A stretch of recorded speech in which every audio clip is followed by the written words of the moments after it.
Assalamu alaikum. My name is Ariba Ramzan and I got 185 marks in National MDCAT and 1096 marks in FSC and I got admission in King Edward Medical University. जैसे कि MDCAT preparation के days काफ़ी करीब आ रहे हैं और आप सबको डेली स्टडी स्ट्रेटजी और डेली स्केड्यूल के बारे में थोड़ा सा बताना चाहूँगी कि सबसे पहले आपको कि कौन सी बुक्स पढ़नी चाहिए, किस तरह पढ़नी चाहिए। सबसे पहले आपने बायो लेनी है। जैसे बायो को आपने पहले पीटीबी से पढ़ना है और फिर आपने फेडरल से पढ़ना है, क्योंकि बायो का मेजर पोर्शन वैसे पीटीबी से आता है, लेकिन फेडरल से जो एमसीक्यूज आते हैं उसके लिए आपको फेडरल की बुक भी पढ़नी पड़ेगी। तो आपने पहले पीटीबी को प्रेफर करना है।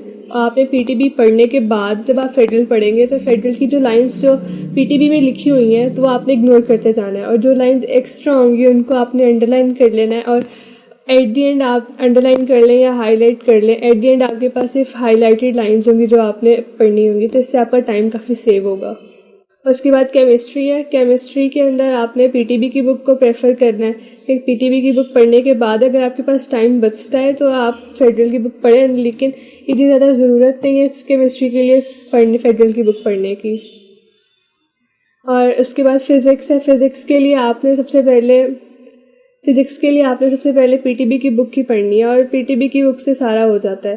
पीटीबी की बुक से आपने सारे फार्मूलाज अच्छे से करने हैं, उनके कॉन्सेप्ट अच्छे से लेने हैं। जब टीचर क्लास में लेक्चर डिलीवर कर रहे होते हैं उसको ध्यान से सुनना है, क्योंकि टीचर्स के लेक्चर्स में वो फार्मूलाज की शॉर्ट फॉर्म्स वगैरह बताते हैं और पूरी डेरिवेशन नहीं करनी पड़ती आपको उस फार्मूला को सॉल्व करने के लिए, और शॉर्टकट्स बताते हैं, तो आपने वो शॉर्टकट्स भी ध्यान से सुनने हैं और एक एक बात नोट करते जाना है।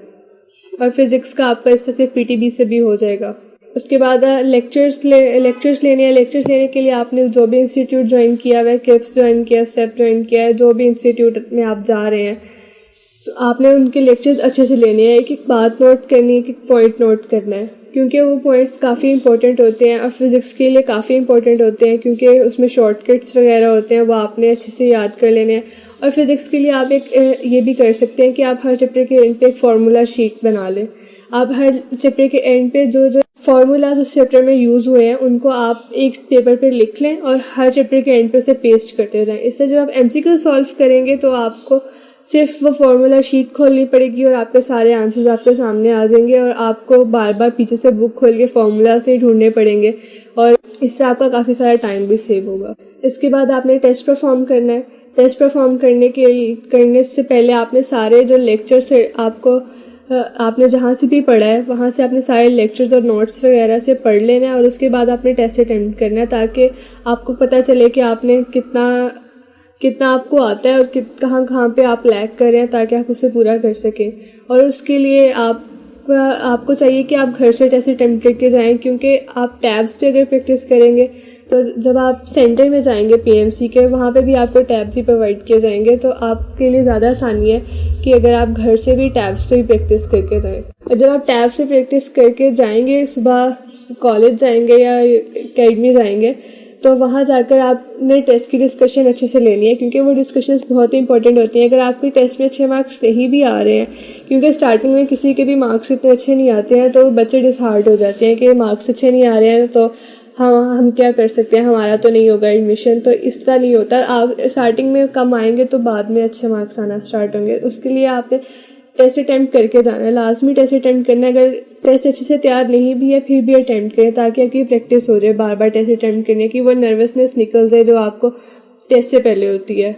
जब आप टेस्ट की डिस्कशन लेंगे तो आपने डिस्कशन को अच्छे से सुनना है, जो पॉइंट्स नहीं समझ आ रहे वहीं पर क्लियर करके आने हैं, ताकि आपको दोबारा उस टॉपिक को खोलने की ज़रूरत ना पड़े, क्योंकि अभी आपके पास 2 मंथ्स और इसके अलावा आपके पास टाइम नहीं है, तो आपको बार बार टाइम नहीं मिलेगा कि एक चैप्टर को आप इतनी दफ़ा कर सकें। जो पॉइंट रह गया उसे बाद में कर लेंगे, आपने उसी दिन उसे कवर करना है जिस दिन उसका वो टाइम है। जहाँ तक प्रैक्टिस बुक्स की बात है, तो आप कोई एक प्रैक्टिस बुक रखें। आपको इतनी ज़्यादा प्रैक्टिस बुक्स रखने की ज़रूरत नहीं है, क्योंकि इतनी ज़्यादा प्रैक्टिस बुक से आप सॉल्व भी नहीं कर सकते हैं, आपके पास इतना टाइम नहीं होता है। आपने एक चैप्टर के बाद एक प्रैक्टिस बुक का टेस्ट सॉल्व करना होता है, तो आप किसी एक को रखें, किसी भी इंस्टीट्यूट की ले लें।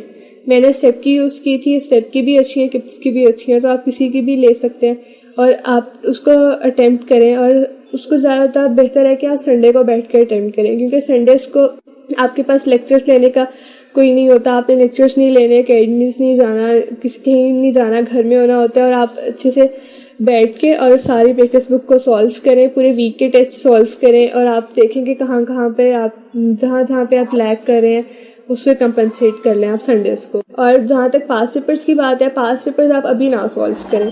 जब आप अभी टेस्ट देकर आते हैं या जब टेस्ट देने से पहले आप पास्ट पेपर सॉल्व करने बैठ जाएंगे तो वो आपके लिए अच्छा नहीं है। आप पास्ट पेपर्स को एट दी एंड के लिए रखें। लाइक अगर आप अभी पास्ट पेपर सॉल्व करेंगे तो पास्ट पेपर होते हैं फुल लेंथ पेपर, तो आपको उसमें से एमसीक्यूज ढूंढने पड़ेंगे कि कौन सा एमसीक्यू मैं सॉल्व करूँ, ये मेरे टॉपिक का, ये मेरे टॉपिक का नहीं है।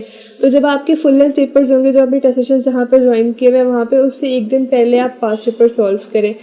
एक दिन पहले आप पास्ट पेपर सॉल्व करेंगे तो आपकी प्रैक्टिस हो जाएगी फुल लेंथ पेपर की। पूरा टाइमर लगाकर सॉल्व करें और देखेंगे आप कितनी देर में किस सब्जेक्ट को कितनी देर दे रहे हैं और कहाँ पे आप ज़्यादा टाइम ले रहे हैं, उससे आप कैसे कम कर सकते हैं, और ताकि जब आप टेस्ट सेशन में जाके अपना टेस्ट दें तो आपके अच्छे मार्क्स आ सकें और फिर इससे आपकी प्रैक्टिस भी अच्छी होगी। आप डेली के 2-3 टेस्ट परफॉर्म कर सकते हैं जब आपके फुल लेंथ पेपर होंगे, क्योंकि तब आप पूरी बुक्स तो नहीं याद कर दोबारा से रिपीट कर सकते, तो आप पास्ट पेपर सब सॉल्व कर सकते हैं। और इसके अलावा आपकी डेली रूटीन क्या होनी चाहिए? आपको डेली रूटीन में आप सुबह टाइम जब क्लासेस लेने जाते हैं, मोस्टली सुबह टाइम ही क्लासेस होती हैं क्योंकि अभी आपकी एफएससी की क्लासेस, एफएससी तो ख़त्म हो चुकी है और आप सिर्फ एमडी कैट की तैयारी कर रहे हैं, तो आप सुबह टाइम जब क्लासेस लेने जाते हैं और आप वापस आकर 1 घंटा रेस्ट करें, 1 घंटा लाजमी रेस्ट करें, सो जाएं, बेहतर है। उससे क्या होगा कि जब आप फ्रेश होकर उठेंगे तो आप ज़्यादा अच्छी तैयारी कर सकते हैं। और जब आप उसके बाद हर सब्जेक्ट को 2-2 घंटे दें। लाइक बायो को आप 2 घंटे दें क्योंकि बायो के अंदर आपने फेडरल भी करनी होती है, फेडरल्स भी ज़्यादा अच्छे से करनी होती है, पीटीबी भी करनी होती है, तो बायो को 2 घंटे दें, केमिस्ट्री को 1 घंटा दें और फिज़िक्स को 1.5 घंटा दें और इंग्लिश को भी लाजमी टाइम दें। बच्चे क्या करते हैं, वो इंग्लिश को टाइम नहीं देते हैं कि इंग्लिश हम कर लेंगे, इंग्लिश आसान होती है, लेकिन आपको इंग्लिश भी करनी चाहिए। इंग्लिश वैसे मोस्टली बेशक लेक्चर में हो जाती है, लेकिन आपको घर आके भी उसे टाइम देना चाहिए क्योंकि टेस्ट से पहले आपने इंग्लिश भी करनी है। उसके बाद क्या करें, उसके बाद आप जो टेस्ट है आपका वो अटेम्प्ट करें।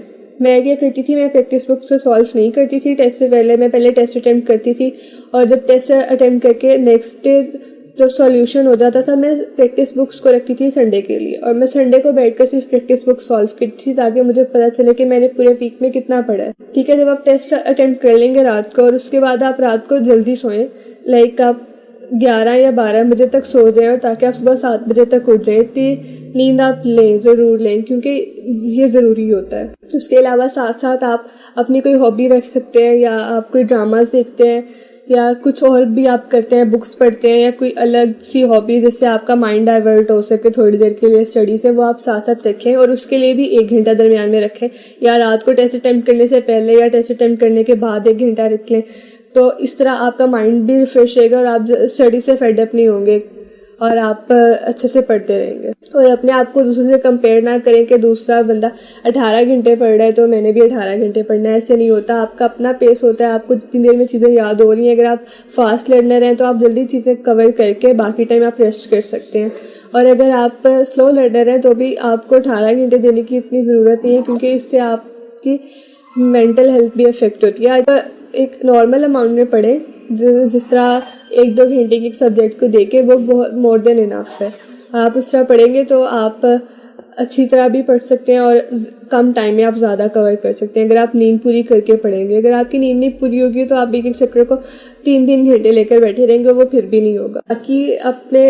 बाकी अपने संडेज़ को प्रोडक्टिव बनाएं और संडेज़ को बैठ के प्रैक्टिस बुक सॉल्व करें, संडे को नींद पूरी करें, संडेज़ को अपनी जो आपकी हॉबीज़ है जो आप बाकी दिन में नहीं कर सकते अगर, तो आप वो बैठ के संडेज़ को करें। इसके अलावा best of luck for your exam, इंशाल्लाह you all can do it. Thank you. बहुत से बच्चों का हमसे ये सवाल होता है कि भाई आप हमें कोई अच्छी सी प्रैक्टिस बुक सजेस्ट करें जिसको यूज करते हुए हमारी तैयारी और प्रैक्टिस भी अच्छी हो जाए और साथ ही साथ वो बुक इकोनॉमिकल भी हो और हमारे लिए इजीली एक्सेसिबल भी हो। इस सिलसिले में हमने अपने चैनल पे 50,000 सब्सक्राइबर्स पूरे होने पे डोगर बुक्स के साथ एक सीरीज ऑफ मीटिंग्स की और उन मीटिंग्स के नतीजे में ये डिसाइड किया गया कि डॉक्टर हमजा अशरफ की तमाम यूट्यूब, इंस्टाग्राम और फेसबुक फैमिली को 10% डिस्काउंट दिया जाएगा डोगर पब्लिशर्स की तमाम बुक्स पे। वो बुक एमडी कैट की है, एकेयू की है, नम्स की है, एएफएनएस की है, सीएसएस की की है, ये जितनी भी बुक्स आपको डोगर पब्लिशर से डोगर बुक्स की वेबसाइट पे देखने को मिलेगी, उन तमाम बुक्स पे आपको 10% डिस्काउंट मिलेगा। डोगर बुक्स के साथ ये सारी मीटिंग्स करने का मकसद ये था कि Dogar books has been in the market for a long time. जब मेरा ख्याल है कि एकेडमी की बुक्स एग्जिस्ट भी नहीं करती थी, डोगर बुक्स उस वक्त से जो है एमडी कैट, नम्स और AQ से रिलेटेड अपनी बुक्स को पब्लिश कर रहे हैं। तो जहां पे इनके पास एक्सपीरियंस है, वहां ही हमने इनकी बुक्स को ऑर्डर किया, उनको असेस किया। इनकी आपको वेबसाइट पे शॉर्ट नोट्स मिल जाएंगे एमडी कैट के, प्रैक्टिस बुक्स मल्टीपल मिल जाती हैं, पास्ट पेपर्स मिल जाते हैं, और हमने उन बुक्स को खुद रिव्यू किया और हमें वो बुक्स वाकई बहुत बेनिफिशियल लगी और अप टू द मार्क लगी। तो इसलिए हम लोग आप लोगों को सजेस्ट करेंगे कि अगर तो आप लोग कोई प्रैक्टिस बुक यूज करना चाहते हैं, ख्वाह आप घर बैठ के खुद से तैयारी कर रहे हैं या आप किसी एकेडमी जा रहे हैं, तो आपको चाहिए, बिकॉज एमडी कैट और जितने भी एंट्रेंस एग्जाम्स हैं, they're all about your practice. आप जितनी प्रैक्टिस करेंगे आपको उतना ही फायदा होगा, और ज्यादा बेहतर यह है कि आप किसी ऐसे सोर्स से प्रैक्टिस करें जो वाकई वेल एस्टैब्लिश्ड हो और जिसके क्वालिटी जो है वो बहुत अच्छी हो। तो इस सिलसिले में आप लोगों को हम लोग सजेस्ट करेंगे डोगर बुक्स। आप लोग उनकी वेबसाइट पर जाएं, आप लोग उनकी बुक्स को देखें, कौन कौन सी बुक्स हैं, कैसी हैं, और अगर आप लोग उनको बाय करना चाहते हैं तो आप हमारा डिस्काउंट कोड यूज लाजमी करें, ताकि आप लोगों को उस चीज का फायदा हो। और हमारी तरफ से हमारी यूट्यूब, इंस्टा और फेसबुक की तमाम फैमिली को एक छोटा सा गिफ्ट है। दुआ में याद रखिएगा। अल्लाह हाफिज।